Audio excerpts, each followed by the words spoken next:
цих схожих на великі консервні банки коробках, які відкриваються майже так само, набої до ЗУ-23-2, спарених зенітних установок радянських часів.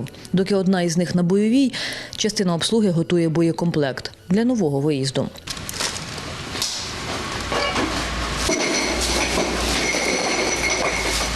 Екіпаж повертається з вогневої, щоб за лічені хвилини викинути з машини гільзи, завантажити нові короби із боєприпасами і знову в дорогу. Старенький ЗІЛ – прохідна, але не надто зручна для екіпажу машина, розбитими дорогами Донеччини несеться на вогневу.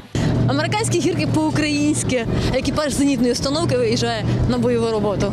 Сьогодні екіпаж зенітки працює із закритої позиції, коректує бійців аеророзвідка. За старенькою установкою одразу два командири. Коша допомагає наводитися, Вікторія стріляє. Вогонь! Вогонь!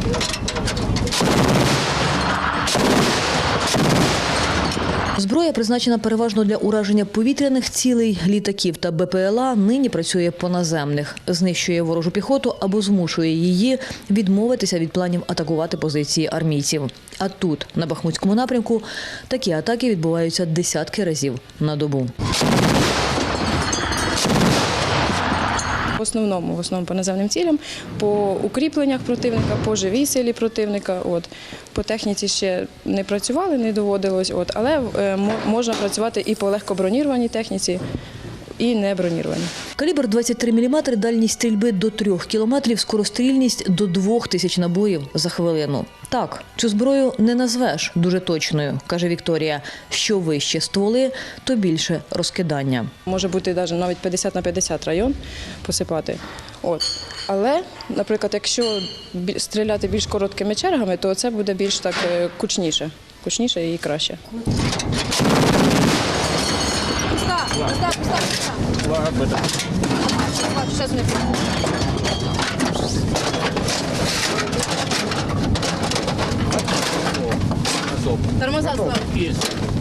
Але свою роботу – поганяти по полях або знищити російську піхоту – ці зенітні установки виконують. І виконують непогано.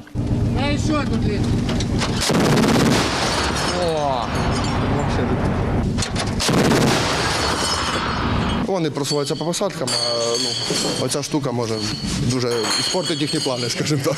Якщо напряму наводку і грамотний зенітник, то шансів там мало.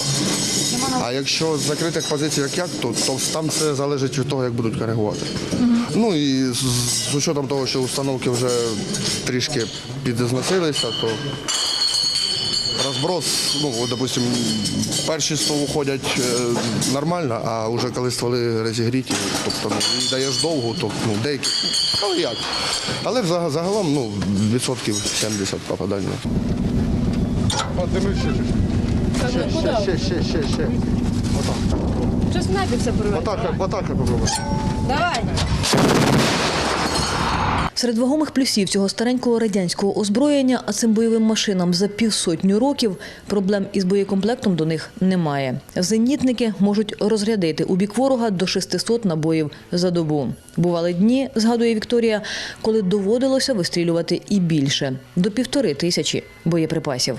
Чуть ниже. Отак, стволы и средними разряжать. Стоп. Ебалишь? Готов.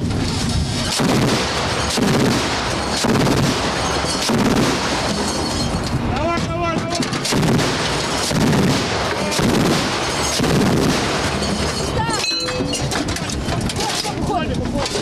Держите. Ми почали зранку працювати. Працювали цілий день. Ми просто тільки приїжджаємо, нам кажуть, давайте ще раз, туди же, бо ви добре працюєте. Це коли був наступ на піхоту. І тоді ми виїжджали, не знаю, разів 8, напевно, на день. І вже по темноті, вже повністю моросило, йшов дощ. І вже темно так. І мені тоді пощастило, що з їхньої сторони щось там горіло. І було видніше, коли в них щось горить, мені освічувало так, що було добре навестися. Ми працювали і до ночі тоді. Це був такий прям насичений день. Це було в Пісках у перші місяці Великої війни, коли окупанти коли пішли на штурм зруйнованого населеного пункту, зенітники як могли допомагали піхоті відбивати ці атаки. У ті місяці, згадує Віка, вони добряче насолили русні. Хоча саме там ці екіпажі ЗУ-23-2 отримували справжній бойовий досвід. Навчалися правильно наводитися, влучно стріляти, швидко покидати вогневу, маневрувати, коли накривають артою. На них, посміхається зенітниця, полювали навіть танки. Так армійці дошкуляли русні. Їм дуже не подобалась наша ЗУшка. Вони, я не буду казати, звісно, матюками, як вони там писали, але, наприклад, от ми виїхали зранку на виїзд, приїжджаємо і приходить перехват, що, наприклад, в них 300-ті від зенітки вже з самого ранку, там, в Ляшку, ще кудись, і там виставляли вони вже й пости, там, що потім приходило щось з танкового батальйону, з їхнього управління, що давайте будьте в готовності відпрацювати там дуплетом з 2 танків по зенітки, як тільки вона буде на горизонті, або там із птура, чи ще щось. Тобто, виставляли нас, така була охота, скажімо так, на цю ЗУшку, що вона їх достала. Вікторія в армії понад 5 років. Я прийшла в 2018 році, тоді мене взагалі всерйоз не сприймали. Така дівчинка. 19 років. Да. Їй, зізнається, коштувало чималих зусиль та часу заробити авторитет у зенітників-чоловіків. Зате нині ніхто не сумнівається у її професіоналізмі. 24-річна Віка командує підрозділом і навчає новачків